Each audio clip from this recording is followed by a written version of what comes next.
Hi, this is Rudy Jones with PalmettoStateBaseball.com. Saturday's games in the state of South Carolina got over a little bit early than usual, and I thought I'd just have a little time to make a few comments on things that transpired. Biggest news in the state on Saturday would have been a perfect game by Cam of USC Beaufort. Hope I'm pronouncing the young man's name right. He had a 7-inning perfect game against Claflin. It was the first perfect game in USC Beaufort history. And unfortunately for Claflin, it was the second time they'd been no-hit in 8 days. They were also no-hit by Georgia Southwestern last Saturday. Looking at some other scores, Clemson lost a couple of games to UCF in the late innings. The Friday night game that was suspended with the score 2-2 and UCF with 2 runners on base. The Knights came out and drove in both of those runs to go up 4-2 and held on to win the opener. Game 2 of that series, UCF had 4 runs in the 8th inning, and Clemson could not catch up and lost 10-7. Game 3 of that series is tomorrow at Doug Kingsmore Stadium. Elsewhere, I'm not kind of going down the list alphabetically, or at least the list of my scores. USC Union got a couple of wins over Mott Community College. They went 5-1 this week, and they won 3 out of 4 against Mott Community College. Southern Wesleyan completed a sweep of Shawan 11-6, and they are now won 4 straight games after a 2-8 start. Newberry won 3 games.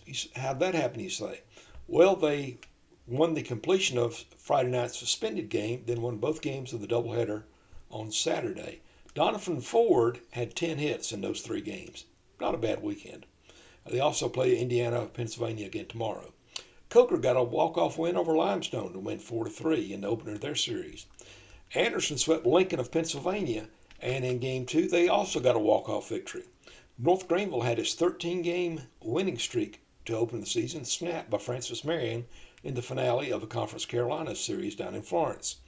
USC Lancaster got a couple of shutout wins over Rockingham Community College, 4-0 and 3-0. Morris won a pair over Voorhees in different fashion. The Hornets were down going into the bottom of the 7th inning. I believe it was 6-3. They wound up winning 7-6. Game 2, they beat Voorhees 11-1 to get a walk-off win, or a run rule win if you watch 5 innings. Corrick Rainey had 4 hits and 4 RBIs for the Hornets. And not only that, he was the winning pitcher in Game 1. The young man from the Florence area has really had a wonderful season so far for Morris. Lander got swept by Columbus State. Coastal Carolina won its 2nd straight game over Creighton 14-5. USC Aiken split a pair, with Embry-Riddle. Lehigh rolled over the Citadel 19-7. Winthrop evened its series with Liberty 5-3. South Carolina got 12 strikeouts from Noah Hall in 8 innings and edged Penn 1-0 to take that series 2-0 so far, entering Game 3 tomorrow. Gamecocks have won their first 7 games to open the season. Ethan Petrie hit a home run for the Gamecocks' only run, and the Gamecocks made it stand up. I'm sure that some USC fans were worried how they would do in a tight game, and at least the first tight game they had, they did okay. Wofford won its 5th straight game, beating Kent State 7-3. College of Charleston bounced back from a loss yesterday, ending a 3-game losing streak by beating Maryland-Baltimore County. In the Spartanburg Incorporated Classic, Presbyterian beat Northwestern 4-2.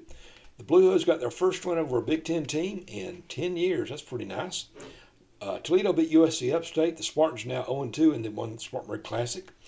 Spartanburg Methodist swept a couple of games. They beat Southern Union State and then beat USC Salcahatchee at Mooneyham Field of Spartanburg. Those 3 teams have played a little round robin like that for the past several years, and it's a nice little challenge for all 3 to get together like that. Florence Darlington Tech won its 9th straight game. They beat Monroe 11-3, and USC Sumter got a complete game from Nick Pettit in beating East Georgia 7-3. He struck out 9. Tomorrow, all 10 state teams that are Division I schools are playing at home, and a lot of others are also at home. I hope you will get out to a game if you can. Don't skip church for it.